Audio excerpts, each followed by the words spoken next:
देखिए श्रीमद् भगवद गीता यथारूप जो श्रील प्रभुपाद जी ने ट्रांसलेट किया था, जिसको गीतोपनिषद भी कहते हैं, तो गीतोपनिषद, तो यहाँ पे देखिए गीता का जो मूल शब्द है, गीता जो पढ़ना चाहिए आदमी को, वो भगवद गीता यथारूप ही पढ़ना चाहिए। बहुत लोग बहुत सारे बुक्स ले आके बहुत तरह तरह की गीता है उसको पढ़ते रहते हैं, उससे कोई लाभ होने वाला नहीं है। आपको जो प्रॉपर लाभ मिलेगा ना, वो श्रील प्रभुपाद के द्वारा जो यथारूप है वही से भक्ति वेदांत बुक ट्रस्ट इस्कॉन से जो है श्रीमद् ए.सी. भक्ति वेदांत स्वामी प्रभुपाद द्वारा लिखित अंतर्राष्ट्रीय कृष्ण भावनामृत संघ, तो भक्ति वेदांत बुक ट्रस्ट है, और इसी से गीता लेकर के हरे कृष्ण धाम जुहू से ये पब्लिश होता है।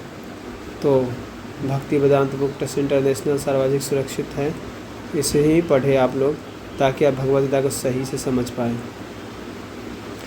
देखिए यहाँ भगवद गीता का यथारूप में कुछ इम्पॉर्टेंट चीज़ें हैं, जैसे भूमिका देखेंगे। भूमिका में इम्पोर्टेंस है गीता का, गीता क्यों पढ़ना चाहिए, गीता का इम्पोर्टेंस क्या है, पढ़ने से क्या बेनिफिट्स होंगे, और पढ़ के उसे अनुसरण करने पर क्या क्या लाभ आपको देखने को मिल सकते हैं। तो इस तरह से है। और पहला यहाँ पे देखिए अध्याय 1 अगर स्टार्ट होता है तो कुरुक्षेत्र के युद्धस्थल में सैन्य संरक्षण, गीता का सार अध्याय 2 में है, और अध्याय 3 जो है कर्मयोग है। तो अध्याय 4 में दिव्य ज्ञान है, अध्याय 5 में आपको कर्मयोग कृष्ण भावना भावित कर्म है, ध्यान योग के बारे में अध्याय 6 में कहा गया है, भगवत ज्ञान के बारे में अध्याय 7 में, अध्याय 8 में भगवत प्राप्ति है, अध्याय 9 में परम गुह्य ज्ञान है, और अध्याय 10 में श्री भगवान का ऐश्वर्य के बारे में वर्णित है। अध्याय 11 में विराट रूप है, और अध्याय 12 में भक्ति योग है, और अध्याय 13 में प्रकृति पुरुष और चेतना के बारे में है। जो व्यक्ति शरीर आत्मा तथा इनसे भी परे परमात्मा के अंतर को समझ लेता है, उसे इस भौतिक जगत से मोक्ष प्राप्त होता है। ये इसका है। अध्याय 14 में है प्रकृति के 3 गुण। 3 गुण जानते हैं आप, सतोगुण, रजोगुण और तमोगुण। कृष्ण बतलाते हैं कि ये गुण क्या है, ये हम पर किस प्रकार क्रिया करते हैं, कोई इसको कैसे पार कर सकता है, और दिव्य पद को प्राप्त व्यक्ति के कौन कौन से लक्षण हैं। अध्याय 15 में पुरुषोत्तम योग है। देखिए पुरुषोत्तम योग का मतलब है वैदिक ज्ञान का चरम लक्ष्य अपने आप को भौतिक जगत के पास से विलग करना और कृष्ण को भगवान मानना है। जो कृष्ण के परम स्वरूप को समझ लेता है वह उनकी शरण ग्रहण करके उनकी भक्ति में लग जाता है, ऐसा पुरुषोत्तम योग में कहा गया है। अध्याय 16 में दैवी और आसुरी स्वभाव। दैवी आसुरी स्वभाव क्या होता है ये हमें जानना है।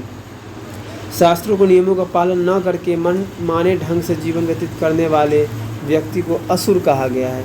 आसुरी गुणों व्यक्ति अधम योनियों को प्राप्त होते हैं और आगे भी भव बंधन में पड़े रहते हैं, किंतु दैवी गुणों से संपन्न शास्त्रों को आधार पर मानकर नियमित जीवन बिताने वाले लोग आध्यात्मिक सिद्धि प्राप्त करते हैं। और भगवद गीता के अध्याय 17 में श्रद्धा के विभाग के बारे में बताया गया है। श्रद्धा का विभाग है जैसे कि भौतिक प्रकृति के 3 प्रकार के श्रद्धा उत्पन्न होती है, जैसे रजोगुण, तमोगुण और श्रद्धा पूर्वक किए गए कर्मों से अस्थायी फल प्राप्त होते हैं। जैसे समस्त शास्त्र सम्मत विधि से सतोगुण में रहकर संपन्न कर्म हृदय को शुद्ध करते हैं। अगर आप सतोगुण में रहेंगे तो आपको हृदय पवित्र होगा, शुद्ध होगा। ये भगवान कृष्ण के प्रति शुद्ध श्रद्धा तथा भक्ति उत्पन्न करने वाले होते हैं। 18वां अध्याय है जिसमें उपसंहार संस्कृति की सिद्धि, जिसमें 799 कृष्ण वैराग्य का अर्थ है मानवीय चेतना और कर्म प्रकृति के गुणों का प्रभाव समझाते हैं। वे ब्रह्म अनुभूति, भगवद गीता की महिमा, भगवद गीता के चरम निष्कर्ष को समझाते हैं। यह चरम निष्कर्ष है कि धर्म का सर्वोच्च मार्ग भगवान कृष्ण की परम शरणागति है, जो पूर्ण प्रकाश प्रदान करने वाली है और मनुष्य के कृष्ण के नित्य धाम को वापस जाने में समर्थ बनाती है। तो इस तरह से 18 अध्याय 700 श्लोका और उसके तात्पर्य इतने इम्पोर्टेंट है कि आपके लाइफ को हर एक पार्ट को चेंज कर देगा। यानी कि लाइफ जो आप जी रहे थे दुख में अब आनंदित हो जाएगा और सुख में भी इतने लगेगा। तो लाइफ को सही समझने के लिए आपको Bhagavad Gita as it is जिसको इंग्लिश में कहते हैं, इंग्लिश में भी पढ़ सकते हैं आप, हिंदी पे पढ़ते हैं तो भगवत गीता यथारूप। क्योंकि श्री भगवान खुद कहते हैं कि भगवत गीता के 4 अध्याय के 2 श्लोक भगवान बताते हैं, एवं परंपरा प्राप्त विदम, ऐसा एक श्लोक है, गुरु परंपरा के माध्यम से ही आप ज्ञान को प्राप्त कर सकते हैं। और बिना परंपरागत आप विषयों को पढ़ेंगे तो आपको ज्ञान तो नहीं मिलेगा, बस आप भ्रमित रहेंगे पूरी जीवन। तो भ्रमित ना रहें और भगवत गीता यथारूप का श्रवण करें, उसे पढ़ें और उसे जानें। तो पृष्ठभूमि का यही तात्पर्य है और हमें यही आप लोगों से आशा करते हैं कि आप सही जगह पे सही चीज़ें करेंगे। और मैं गीता का हर दिन कुछ चीज़ें आपको बताऊंगा ताकि आप हमेशा इन सब चीज़ों को छोड़कर गीता पढ़ने पर ज़्यादा आकर्षित हों। तो हम आशा करते हैं कि भारतवर्ष के, विश्व के सभी लोग मिलजुल कर गीता पढ़ें और अपने जीवन को सार्थक बना लें। अन्यथा जीवन तो नरकमय हो चुका है, उसे अगर आप सार्थक नहीं बना पाओगे तो ऐसे ही गधे कुत्ते बिल्लियों की तरह जीते रहोगे। तो कलयुग में समान जनता कृष्ण की बहिरंगा शक्ति द्वारा मोहित है और बहिरंगा शक्ति से मोहित होकर के सब चीज़ें कर रहा है। तो ये हमें जानना है। तो आमुख में साफ साफ लिखित है, यहाँ पे देखिए एक इम्पॉर्टेंट चीज़ है,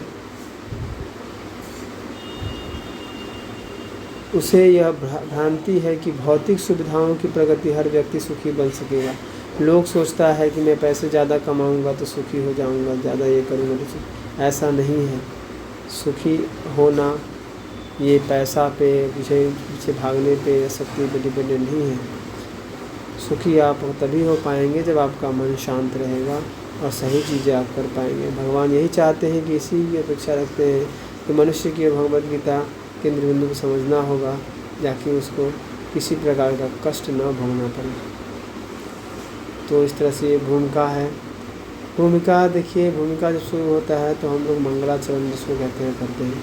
ओम अज्ञानतिमिरान्धस्य ज्ञानांजनशलाकया चक्षुरुन्मिलितं येन तस्मै श्री गुरुवे नमः।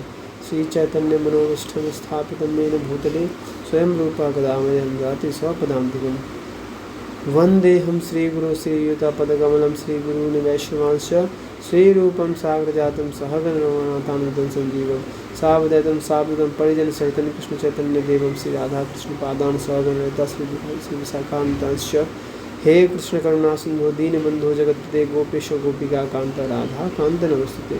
भक्तकांचन गौरांगी राधे वृंदावनेश्वरी विश्वभानुसुते देवी प्रणमामि हरिप्रिय वांछा कल्पतरुभ्यश्च कृपा सिंधु भक्तानां पावनेभ्यो वैष्णवेभ्यो नमो नमः। जय श्री कृष्ण चैतन्य प्रभु नित्यानंद श्री अद्वैत गदाधर शिवासादि गौर भक्तवृंदा। हरे कृष्ण कृष्ण कृष्ण हरे हरे हरे राम राम राम। तो ये इतना जब भी आप गीता पढ़ें तो इतना ज़रूर आपको पढ़ना है, तब आपको भूमिका स्टार्ट करना है। ये भूमिका है और इसे स्टार्ट करना है। तो अगर आप सीखना चाहते हैं तो हमसे जुड़े रहें और समझते रहें भगवत गीता। देखिए मैं तो समझा नहीं सकता पूरा, पर इतना तो बता ही सकता हूँ कि गीता पढ़ना बहुत इम्पोर्टेंट है, इतना समझा सकता हूँ। हरे कृष्ण।